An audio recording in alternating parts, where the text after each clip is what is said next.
An bɛ sɔgɔmada in na Sibi kɔni a ma se maa ka fɛn fɔ maa ye sabula CAS ale baara kɛli hukumu kɔnɔna na o ye ka maaw kalan. Bɛɛ b'a kalama k'a fɔ ko min ye Sibi yan CAS kɔnɔna na faleya muso 40 ni kɔ olu kun nana ka na kalan kɛ. Olu ye kalan kɛ min na o tun ye bayɛlɛmali ye. Yaasa ka se ka dumuniw ni balo k'olu bayɛlɛma a bɛ se ka ja cogo min na ka mara waati min na n'a dun wagati sera ka se ka a mago ɲɛ kɛ a ye ani fana k'a mara fana wagati min na fana n'a kow bɛ yen u tɛ ka sɔrɔ i ka se ka baara kɛ ni a ye. O musow ka kalan tɛmɛnen kɔfɛ Alaji Keyita ni ale yɛrɛ ye faleya denmisɛnnin minnu ka wulikajɔ bannen n'o ni waati in na olu ka tɔn ɲɛmaa ye a ye kamalennin mɔgɔ 22 bila ka na kalan na. Kalan kun cɛli hukumu kɔnɔna na sa maire ale ye laseli kɛ n'o ye Sibi maire ye Dawuda Keyita. Nin ye an siɲɛ filanan ye faleya musow bɔra yan ma da la n'a bɛ kalo 2 tile bɔ. An filɛ bi kɛnɛ mun kan o ye a sifinnakaw n'o ye denmisɛnninw ye. O fɛnɛ nana k'a dɔn k'u bɛ baara min na ko laban ta tɛ fɛn bɛɛ laban bi o ye sɛnɛ ye. N'a fɔra ko sɛnɛ ɲɛ ka ca. Sɛnɛ bɛ yen baganmara bɛ yen bɛɛ ye sɛnɛ ye. Sifinnakaw u y'a dɔn k'a fɔ ko u bɛ baara min na fɛn min b'olu fɛ yen kosɛbɛ u ka baara fanba ye sanuko de ye. Mais mɔgɔ bɛ se ka ko wɛrɛ fɛnɛ kɛ u fɛ parce que diɲɛ laban tile in na mɔgɔ k'i bolo bɔnda ko kelen ma.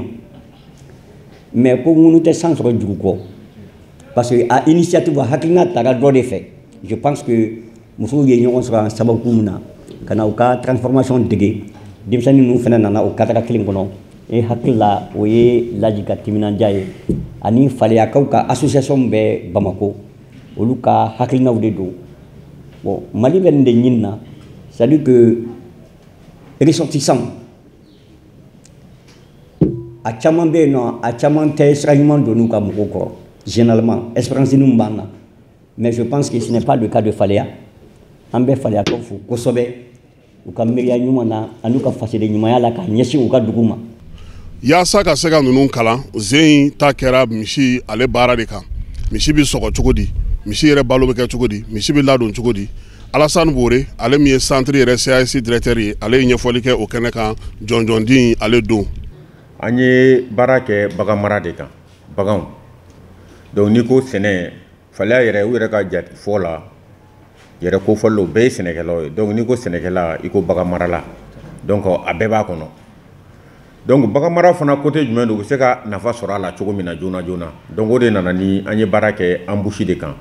Donc ni ko embouche a n'a kɔnɔna kow bɛ yen o de ye bagan dumuniw bɛ dilan cogo min na pour que i ka se ka nafa sɔrɔ a la ani i kan ka bagan ɲuman sɔrɔ cogo min na.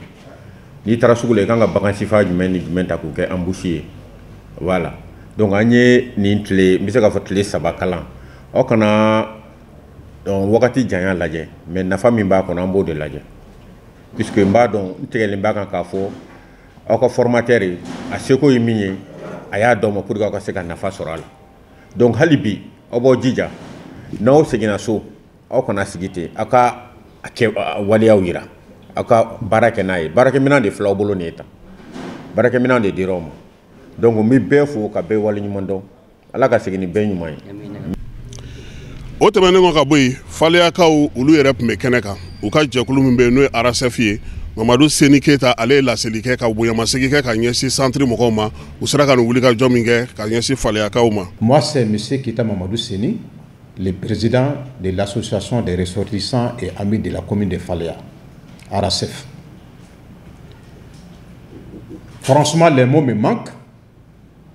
Depuis la première étape avec les femmes qui sont venues de Faleya, suivi de la venue de ces jeunes qui sont là aujourd'hui, je suis très ému. La formation, comme je l'ai dit tantôt, n'a pas de prix. Une fois de plus, je demande à ces jeunes qui ont réussi cette formation. Ce n'est pas la durée de la formation qui est importante, mais la qualité et la perception des personnes qui ont été formées qui est plus important. Quand nous sommes fait, nous sommes à Katasso, où il y a 10 de Bolikansea, où c'est Ça pour un objectif bien précis. On a la formation mina, nous tara au cas à appliquer de façon correcte sur le terrain. Et que ces jeunes ne soient pas les seuls bénéficiaires, que ce soit l'ensemble de la population des 21 villages de la commune de Falia qui en bénéficient. Mon fils Eladj et ses amis et l'ensemble du personnel qui les accompagne. Ici, la presse je vous dis encore une fois de plus merci. Alaka foloye, alaka kala bain, alaka ke barabara. Si jani kenya, alaka di ankelengena bela jelema. Demson ulu koni ya yira k'a fɔ ko baara in ko a ɲɛna maa min yɛrɛ kɛra ko in yɛrɛ sababu ɲumanba ye sa n'o o ye Alaji Keyita ye a ye laseli kɛ laseli min kɔnɔna na a ye bonyamasegi kɛ nka a y'a ɲini sifinw fɛ fana u k'u jija sabula sanu ni dugujukɔrɔ nafa fɛn fɛn bɛ falen a bɛɛ bɛ ban yan'a ka ban u k'a dɔn k'a fɔ k'u kan ka se ka baara wɛrɛ kɛ baara min bɛna na se ka u nafa an ka jɛ an ka Alaji Keyita ale lamɛn. N'i y'a ta k'a lajɛ jeunes minnu bɛ ka former bi n'u bɛɛ ka maracogo ni sɛnɛ kɛcogoyaw ni fɛnw na ani bɛɛ ka pikiri cogo Fala c'est une commune rurale Fala compte 21 villages n'i taara anw fɛ sisan anw ka nos animaux meurent par dizaines an ka bɛɛkanw bɛ sa tan duuru wɔɔrɔ dépôt foyi tɛ Fala min bɛ yen nɔ k'a fɔ ko pharmacie vétérinaire filɛ nin ye an bɛ se ka an ka bɛɛkanw ni bɛɛkan bana nana an ka se ka an ka bɛɛkan pikiri di an ka bɛɛkanw ma walasa u ka se ka kɔlɔlɔ ni bana donn'u la donc an bɛ teliya joona walasa ka pikiri ni fɛnw kɛ walasa ka se ka u protéger contre les maladies ou même en cas d'éventualité hali ni bana tɛ yen nɔ waati bɛɛ bɛɛkan mako bɛ pikiri ni fɛnw na pour que a ka se ka labalo ka ɲɛ o yɔrɔ tɛ falen commune ba don mais nin bɛɛ kelen don ka kɛ bolo kɔfɛ fɛn ye an fɛ yen nɔ mais qu'est-ce qu'il faut faire ni denmisɛnnin minnu moi je compte sur ces jeunes là ni denmisɛnnin minnu nana former sisan a bɛ kɛ sababu ye a bɛ emploi créer commune kɔnɔ denmisɛnninw minnu ye nana ni formation kɛ au lieu de an ka taa Fala Keɲeba ça fait 84 km yanni an bɛ taa ni problème nana c'est-à-dire bɛɛkanw ka santé ko ni fɛnw na an ka taa vétérinaire ta en chair à Keɲeba à 84 km et la route aussi de Fala n'est pas praticable donc an yɛrɛ ka mɔgɔw bɛ yan fura bɛ yen fɛn bɛɛ bɛ yen u bɛ an ka a tɔgɔ u b'an ka bɛɛkanw vacciner fura fɛnɛ b'an senkɔrɔ u ka dumuni fɛnɛ b'an senkɔrɔ et que i b'a ye a bɛ nɔgɔya donc c'est dans cette optique que an ye nin waleya comme i n'a fɔ an balakaw nana cogo min na kɔrɔ Kasimu y'a fɔ cogo min na an balakaw nana dans un premier temps olu fana ye formation kɛ olu yɛrɛ directeur centre directeur bɔra k'a fɔ ye sisan u ka baarakɛminɛn yɛrɛ banna an bɛna moyen yɛrɛ fɛnɛ ɲini k'u ka baarakɛminɛnw bila ka taa d'u ma donc n'u y'u ka sɛnɛ kɛ u b'a bayɛlɛmɛ u yɛrɛ fɛ yen nɔ donc en même temps u b'a feere a b'u kisi sanu baara kɔlɔlɔ ma a b'u kisi damandingɛ kɔlɔlɔ ma a b'u kisi saya telima ma parce que an fɛ yen nɔ san kalo tɛ se ka tɛmɛ ou bien san tɛ se ka tɛmɛ mɔgɔ 3 mɔgɔ 4 ma to damandingɛ kɔnɔ mais n'i bɛ sɛnɛ la damandingɛ t'o la wala n'i bɛ sɛnɛ la damandingɛ t'o la donc c'est profitable i b'a ye maintenant avec les moyens modernes fɔlɔ an ka mɔgɔw b'a fɔ ko damandinkurunin an b'an dahirimɛ dɔrɔn de sɔrɔ mais an tɛ se ka wariba sɔrɔ parce que aujourd'hui les gens visent des millions. Or, c'est là, on peut avoir des millions, on peut même être milliardaire grâce à l'agriculture. Donc, à partir de là, nous avons jeunes formés là, les techniques agricoles, en même temps, entretien que tu connais, on fait un peu ça, en faisant rôle là problème emploi di an ka jeunes ma en même temps kɔlɔlɔ min bɛ sanubara ni fɛnw na i b'a ye olu n'u kun ɲɛsinnen bɔ sanubara ma kosɛbɛ i b'a ye caman bɛ bɔ a la et de plus en plus a bɛ kɛ sababu ye mɔgɔw b'u ɲɛsin sɛnɛ ma et puis ani activité wɛrɛw ma quoi. Faleyakaw u y'a dɔn k'a fɔ sen ko min ye baara min ye ko ne o nana kɛ n'o ye kalansen ye u kunna ko a nafa ka bon kosɛbɛ a nafa bonya kama ministre min bɛ sifinw ka ko kunna olu yɛrɛ ye maa bila ka na kɛnɛ kan min ye madame Sarr ye ale kɔni nana ka na dantigɛli kɛ ministre tɔgɔ la ka bonyamasegi kɛ nafa min yɛrɛ bɛ Kayi mara ale dugujukɔrɔ nafaw la ka kɛɲɛ ni Faleyata ye a kɔlɔlɔ n'a nafa a y'a da don o la kosɛbɛ o de la a y'a ɲini sifinw fɛ u k'u jija cogoya suguya bɛɛ lajɛlen na kalan min sera ka k'u kunna nin ye a ka se ka u nafa don nataw olu kɔnɔna na. Sifinakaw n'a a fɔra ko anw région de Kayi la an hakili bɛ jigin fɛn fila kɔ n ye n da maga o la n k'o ye ka taa tunga la ani ka baara kɛ sanubɔyɔrɔ la nin fila kɔlɔlɔ b'a la ɲuman fana b'a la parce que n'i ye Kayi économie jateminɛ i b'a dɔn k'a fɔ ko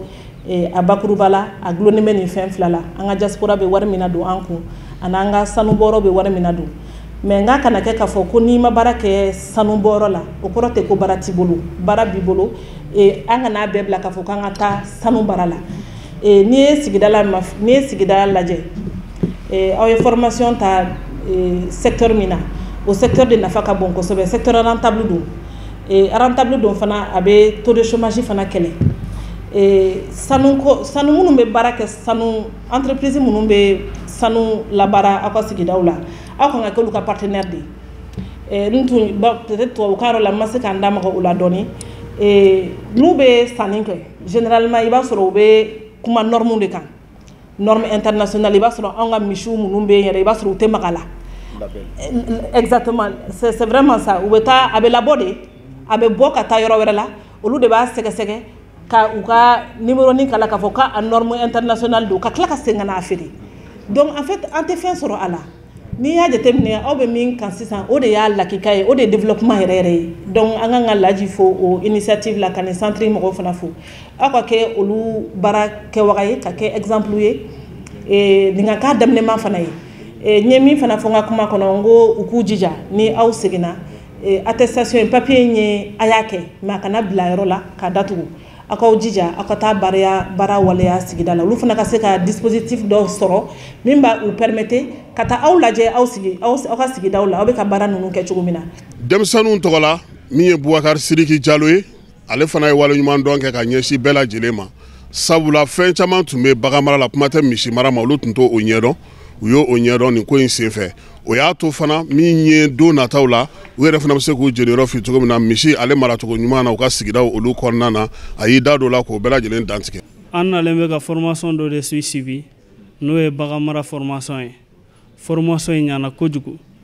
formation ye formation min ye an bɛ deli ka bagan mara mais an nana fɛn dɔ ye nin formation kɔnɔ an kun tɛ min kɛ kɔrɔlen o de ye ka bagan furakɛcogo ɲuman tiɲɛ yɛrɛ la an kun t'o dɔn an y'a ye formation kɔnɔ k'a fɔ bagan pikiri 3 de b'a la pikiri min n'a bɛ kɛ golo kɔrɔ ani pikiri min bɛ kɛ sogo la ani pikiri min n'a bɛ kɛ fasa la an kun tɛ nin si dɔn formation in kɔnɔ anw sera k'o faamu wa an bɛ lahidu ta aw ye fana k'a fɔ ni anw seginna ka taga an ka dugu la anw bɛ kɛ relais ye anw bɛ kɛ an yɛrɛ ka vétérinaire ye wa an ye théorie min kɛ an b'a pratique kɛ an yɛrɛ ka dugu la ko lajini cɛ a yɛrɛ ye faleya dugu 21 a bɛɛ lajɛlen mɔgɔ kelen-kelenna bɛɛ lajɛlen bɛ nin formation in na donc o b'a yira k'a fɔ nin ko in tɛ politique ko ye nin ko in ye kɛn yɛrɛ de formation in diyara n ye kojugu k'an ni cɛ a yɛrɛ ye nin kalansen min kɛra a kɛra tile 3 ye tile 3 in ye tali kɛ misi n'o o ye misi yɛrɛ bɛ se ka ladon cogo min misi bɛ se ka mara cogo min misi bɛ se ka kɛ ka baaraw kɛ cogo min na fo ka taa se a sogoko ma kuma tɛ nin waati na bɛɛ lajɛlen b'a dɔn k'a fɔ an ka baganw sogo bɛ taa kɔfɛ de min ye u bɛ taa u sen kan u bɛ segin u fagalen k'u sogo kɛ minɛnw kɔnɔ ka na n'o ye ko olu labellisera kɔ kan yaasa ka o dɔgɔya sa CIC a bɛna na nin baara in fana kɛ an bɛ se ka min fɔ aw ɲɛna ɲɔgɔn lajɛ in kɔni bɛ ban tuma min na sa min ye supporters ye olu tun bɛ Ablaye Jabate denkɛ n'o o ye AKD ye ale fana nana ka na maaw la ɲɛnajɛ kosɛbɛ ne ni Keba anw tun bɛ Sibi bi tilegan na nin baara in de la a k'an bɛn waati wɛrɛ.